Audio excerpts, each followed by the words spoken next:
Bonjour à tous, j'espère que vous allez bien. Dernière UE qui démarre pour nous, dernier module, 6 sections comme d'habitude. Alors c'est une UE un petit peu particulière, c'est une UE qui s'appelle Observation.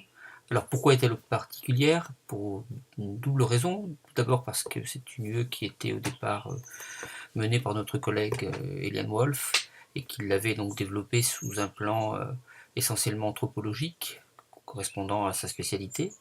Or, notre collègue a dû prendre la retraite et en prenant la retraite ne peut plus, même pour une UE, officier chez nous. Donc j'ai dû reprendre cette UE, je l'ai modifiée, donc elle est très très différente de ce qu'elle avait prévu.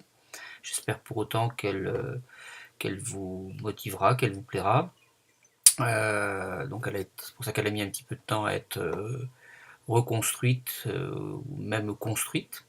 Et puis je vais vous parler donc de deux raisons. La seconde raison, c'est que même si pour la plupart d'entre vous, vous n'allez pas poursuivre au-delà du master, vous n'allez pas rentrer dans un dispositif de recherche, il nous est apparu intéressant de voir aussi comment on pouvait développer des attitudes de recherche, rentrer dans une méthodologie de chercheur, ou au sein des différents outils en sciences humaines qui sont à notre disposition, à savoir les questionnaires, les entretiens de quelque type que ce soit, et l'observation, on pouvait aborder l'un de ces outils, à savoir l'observation, dans la mesure où en plus, dans notre métier, dans notre fonction, on est amené à observer, on peut observer des classes, on peut observer des enfants, on peut observer pas mal de choses, et ces observations nous permettent justement de tirer un certain nombre d'éléments. Alors voilà, on a essayé de mêler un petit peu l'utile à l'agréable. Alors dans cette UE, dans un premier temps, vous aurez donc une réflexion sur ce que c'est que l'observation, finalement, qu'est-ce que ça peut bien être.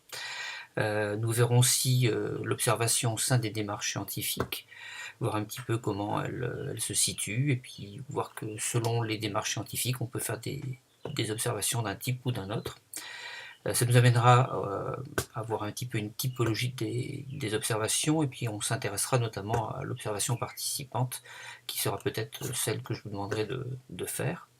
Si on observe, eh bien sûr, on a des outils d'observation, des outils de recueil de données, et tout ça pour nous permettre de mener et d'analyser une observation qui sera au final finalement la tâche que je vous demanderai dans un espace donné. Je vous préciserai les choses, ne vous inquiétez pas, quand il faudra.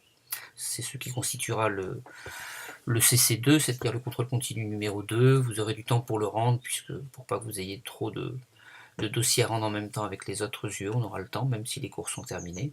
Vous aurez une autre activité qui constituera le CC1, je vous le préciserai en temps voulu, ne vous inquiétez pas.